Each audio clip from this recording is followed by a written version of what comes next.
Hello दोस्तों, आज मैं आपको बताने वाला हूं कि आप किसी भी संख्या का वर्गमूल कैसे निकालोगे सिर्फ 10 सेकंड में। 10 से भी कम सेकंड में आप किसी भी नंबर का वर्गमूल निकाल पाओगे। ऐसे नंबर जिसका आपको वर्गमूल नहीं पता हो। जैसे अगर मैं आपसे कहूं कि आप मुझे बताओ वर्गमूल, अगर आपको मैं कहूं, ये देखो सबसे पहला क्वेश्चन, जैसे अगर मैं आपसे कहूं कि बताओ 23 का वर्गमूल क्या होता है, आप शायद इसे तुरंत ना सॉल्व कर पाओ। अगर मैं आपसे पूछूं कि बताओ √50 का वर्गमूल कितना होता है, तो शायद आपको ना पता हो, या फिर आपके सॉल्व करने में आपको हो सकता है 1 से 2 मिनट्स लग जाए, ठीक है, लग सकते हैं। लेकिन आज मैं आपको बताने वाला हूँ ऐसा मेथड, ठीक है, इससे सॉल्व मेथड आपको कहीं नहीं मिलेगा कि कैसे 10 सेकंड में आप ऐसे क्वेश्चन को सॉल्व कर लोगे इजीली।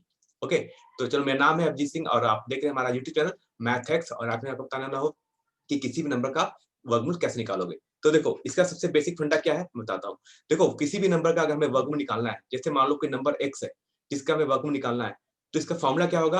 आप बस इस फॉर्मूले को हमेशा याद रखो, ठीक है, ये फॉर्मूला सबसे बेसिक फंडा, ठीक है, ये ट्रिक्स है, ठीक है, ये ट्रिक्स है, यानी ये याद रखो, आपके सारे फॉर्मूले निकल जाएंगे। जैसे नंबर, किसी भी नंबर, जैसे मान लो आपको √x निकालना है, ठीक है, जैसे x निकालना है, तो आप क्या करोगे, x + y upon 2 into √y, ठीक है। अब ये x तो हो गया हमारा नंबर। जैसे मैं कहूं कि आप बताओ मुझे 23, ठीक है, तो 23 तो हो गया हमारा x, ठीक है, ये तो हमारा x हो गया। अब y यहाँ पर क्या है, तो y मैंने क्या लिखा है, the nearest number have root, या फिर वो निकटतम संख्या जिसका वर्गमूल हमें ज्ञात हो।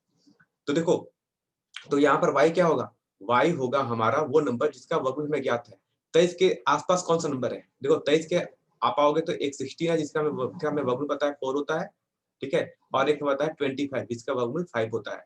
तो बताओ इस 23 के निकटतम संख्या कौन है, ये 16 इसके नजदीक है या 25 के नजदीक है। तो आप कहोगे कि 25 इस 23 के सामने संख्या है, तो नहीं, इसके निकटतम संख्या 25 है जिसका हमें वर्गमूल 5 पता है, ठीक है। तो यहाँ पर y हमारा कितना हो जाएगा, y हो जाएगा हमारा 25। ओके, तो समझ आ गया हमारा x क्या हुआ 23 और y कितना हो गया, y हो गया हमारा 25। ओके, तो चलो ये बात समझ आ गई, इस फॉर्मूला को याद रखो, ठीक है, और इसे नोट डाउन कर लो। और आते हैं सबसे पहले क्वेश्चन पे। जैसे मैं कहूं आपसे कि आप मुझे बताओ कि √23 का मान कितना होगा, तो आप क्या करोगे, फॉर्मूला हमारा क्या होता है, आप आओ फॉर्मूला पे। तो √x क्या होता है, ये होता है x + y upon 2 into √y, ठीक है। x क्या है, x यहाँ पर है 23, ठीक है। y क्या होगा, y वो संख्या जिसके निकटतम है, हमने तो 23 के निकटतम वो संख्या क्या है जिसका हमें वर्गमूल ज्ञात होता है, वो हमारा 25 है, क्योंकि 25 का हमें पता है 5 होता है, तो ये हो जाएगा 25 अपॉन 2 √25, ठीक है। ये आपका हो जाएगा 48, ये हो जाएगा 2 इंटू 5 यानी 5 इंटू 10, तो ये वैल्यू आ जाएगी 4.8, ठीक है। आप देख लो इसका वैल्यू इतना ही आएगा, ठीक है, √23 का मान इतना ही आता है, ठीक है। चलिए हमारे लिए हमारा सेकंड क्वेश्चन है √50, ठीक है। हम इससे क्या लिखेंगे, इसे लिखेंगे 50।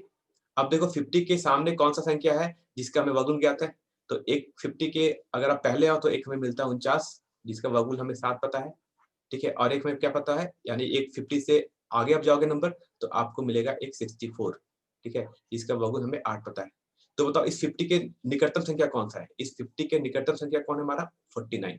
तो इसे क्या लिखेंगे, इसे लिखेंगे प्लस 49 अपॉन 2 इंटू √49, ठीक है। ये कितना हो जाएगा, इसे आप सॉल्व करो तो ये हो जाएगा हमारा 99 अपॉन 2 इंटू 7, यानी हो जाएगा हमारा 99 अपॉन 14।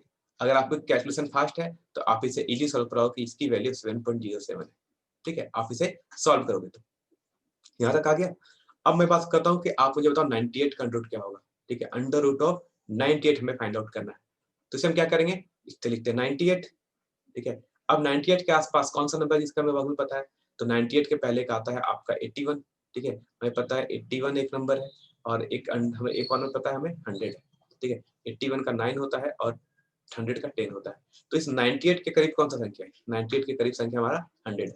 तो इसे लिखेंगे 98 + 100 अपॉन 2 इंटू √100। इसे सॉल्व करें तो ये हो जाएगा हमारा 198 अपॉन 2 इंटू 10, ओके, तो ये हो जाएगा 99 अपॉन 10। तो इसकी वैल्यू कितनी आ जाएगी 9.9, यानी √98 कितना होता है हमारा 9.9। ओके, तो देखा आपने कैसे हम इजीली सॉल्व कर सकते हैं। आप ऐसे क्वेश्चन को 8-10 क्वेश्चन प्रैक्टिस करोगे, आपको ये बहुत ही फीस के बाद आपको सिर्फ कैलकुलेशन में टाइम लगेगा, ठीक है। और कैलकुलेशन के लिए में आपको थोड़ा तो टाइम लगेगा जिसे आप मैनेज कर सकते हो, ठीक है, बाय प्रैक्टिसिंग, ठीक है, आप प्रैक्टिस करो तो आपकी ये स्पीड आ जाएगी। ओके, तो चलो ये क्वेश्चन हमारा हो गया होमवर्क, ठीक है। मैं आपको पूछता हूँ कि होमवर्क बताओ अंडर रूट ऑफ 28 कितना होता है। आप इसी मेथड से सॉल्व करना और देखना कि आपका ये क्वेश्चन काफी इजीली सॉल्व हो जाएगा, ठीक है। तो चलिए आज की बस इतना ही रखते हैं। तो अगर आपको ऐसा ऐसी वीडियो चाहिए तो आप हमारे चैनल को लाइक कर सकते हैं और सब्सक्राइब कर सकते हैं। हमारा चैनल कितना है, हमारा चैनल है math hacks with Abhishek. Okay, तो तब तक इतना ही रखते हैं, फिर मिलते हैं हम नए लेक्चर में। तब तक के लिए धन्यवाद।